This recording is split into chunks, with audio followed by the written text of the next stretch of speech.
Xi menyerah kepada Trump setelah pertemuan yang buruk di Beijing, dan tanda itu muncul di meja perundingan itu sendiri. Pada hari Kamis 14 Mei 2026, pemimpin Tiongkok mencoba mengubah kedatangan Donald Trump menjadi ajang unjuk kekuatan. Namun, di balik sandiwara itu, Xi memasuki pembicaraan dengan kekhawatiran tentang Taiwan, tarif, teknologi, dan energi. Dan dengan faktor yang lebih serius lagi, perang di Iran, yang menempatkan minyak, sanksi, dan Selat Hormuz di pusat tekanan Amerika. Pemimpin Tiongkok itu tidak memulai pembicaraan dengan mengumumkan kemenangan.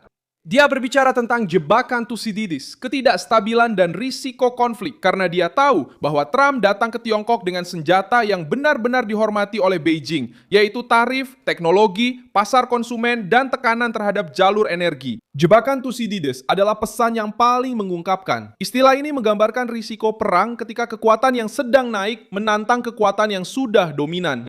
Ketika Xi menggunakan istilah ini di hadapan Trump, dia tidak berbicara seperti seseorang yang tenang. Dia mengakui bahwa persaingan dengan Amerika Serikat telah mencapai titik yang berbahaya bagi Tiongkok sendiri.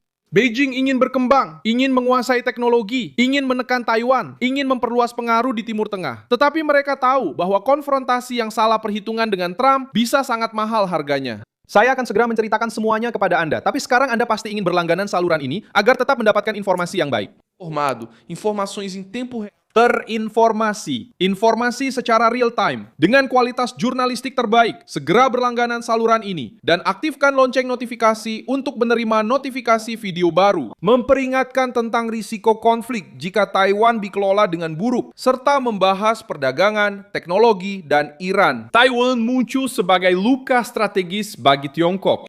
Xi tahu bahwa itu adalah titik di mana ekspansi Tiongkok bertemu dengan batas militer dan diplomatik Amerika Serikat.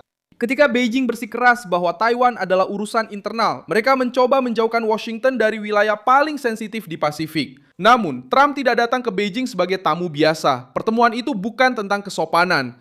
Itu tentang siapa yang akan menanggung biaya lebih besar jika perselisihan itu lepas kendali.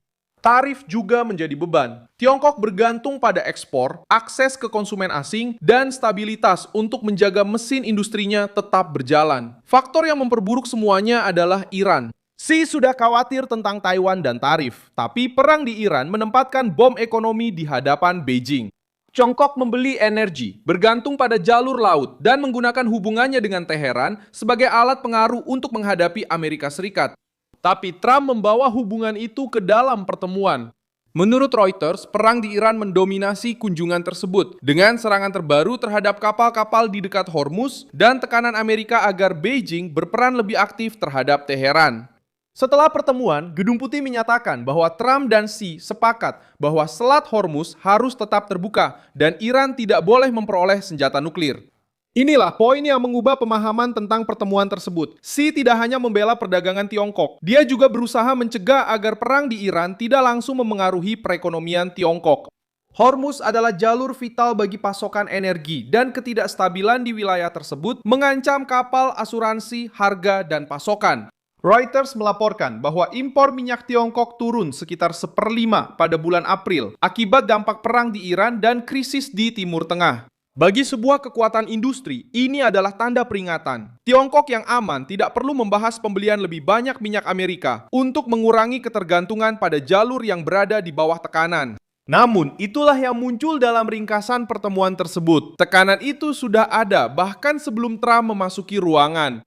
Pada 11 Mei, Washington mengumumkan sanksi terhadap 3 orang dan 9 perusahaan yang dituduh membantu pengiriman minyak Iran ke Tiongkok. Langkah-langkah tersebut menargetkan jaringan di Hong Kong, Uni Emirat Arab, dan Oman dengan fokus memutus aliran uang yang digunakan oleh rezim Iran dan Garda Revolusi Islam. Artinya, Trump tiba di Beijing setelah menargetkan hubungan paling sensitif antara Tiongkok dan Iran, minyak, logistik, dan pendanaan. Xi tidak hanya menerima Presiden Amerika. Dia menerima pria yang baru saja mengguncang mekanisme yang menghubungkan Beijing dengan Iran. Reuters melaporkan pada bulan April bahwa lebih dari 3.000 orang telah meninggal di Iran sejak awal perang pada 28 Februari, menurut otoritas forensik Iran. Angka ini membantu memahami mengapa topik ini menjadi sangat penting dalam pembahasan. Krisisnya tidak bersifat abstrak. Krisis ini melibatkan korban jiwa, kapal-kapal yang terancam, tekanan pada energi, sanksi yang meluas, dan risiko eskalasi yang dapat mempengaruhi Tiongkok, Amerika Serikat, Israel, negara-negara Teluk, serta seluruh perdagangan global. Karena itu, sikap menyerah Xi tidak tampak sebagai ungkapan kekalahan. Itu muncul sebagai kebutuhan untuk bernegosiasi di dalam papan permainan yang telah disusun oleh Trump. Xi ingin berbicara sebagai kekuatan yang sedang naik daun, tetapi ia harus membahas tentang Selat Hormuz yang tetap terbuka, Iran tanpa senjata nuklir, pembelian minyak Amerika, perdagangan, Taiwan, dan risiko konflik. Tiongkok berusaha mengendalikan citra dengan upacara, disiplin, dan pertunjukan kenegaraan. Trump mengendalikan agenda dengan memasukkan energi, tarif, dan sanksi dalam satu paket. Sejarah menunjukkan bahwa Tiongkok memahami ketika mereka menghadapi batasan nyata. Dalam krisis Selat Taiwan tahun 1995 dan 1996, Beijing melakukan uji coba rudal dan latihan militer untuk mengintimidasi Taiwan sebelum pemilihan presiden di pulau itu. Respons Amerika Serikat datang dengan kehadiran angkatan laut dan kelompok kapal induk di wilayah tersebut, menunjukkan bahwa intimidasi dari Tiongkok akan ada harganya. Krisis itu mengajarkan kepada rezim Tiongkok bahwa simbol kekuatan hanya berfungsi sampai mereka menghadapi kekuatan besar yang bersedia menunjukkan kehadirannya. Hari ini, logika itu kembali dalam bentuk lain. Trump tidak perlu masuk ke Beijing dengan membuat ancaman secara terbuka. Dia datang dengan tarif, sanksi terhadap minyak Iran, dan tekanan di Selat Hormuz. Xi menyadari bahwa Taiwan bukan satu-satunya front. Tiongkok sedang mendapat tekanan di Pasifik, dalam perdagangan, dan di Timur Tengah secara bersamaan. Negara-negara lain juga membantu memahami pergerakan ini. India, bahkan di dalam BRICS, meminta stabilitas maritim setelah serangan terhadap kapal-kapal, menunjukkan bahwa krisis di Iran telah menciptakan perpecahan di antara para mitra yang biasanya mengkritik Washington. Negara-negara Teluk yang bergantung pada energi dan transportasi yang aman tidak bisa menerima jika Teheran mengubah Selat Hormuz menjadi alat pemerasan permanen. Tiongkok sendiri, meskipun sering berbicara soal kedaulatan dan menentang sanksi, tetap membutuhkan jalur pelayaran yang terbuka dan pasokan minyak yang dapat diprediksi.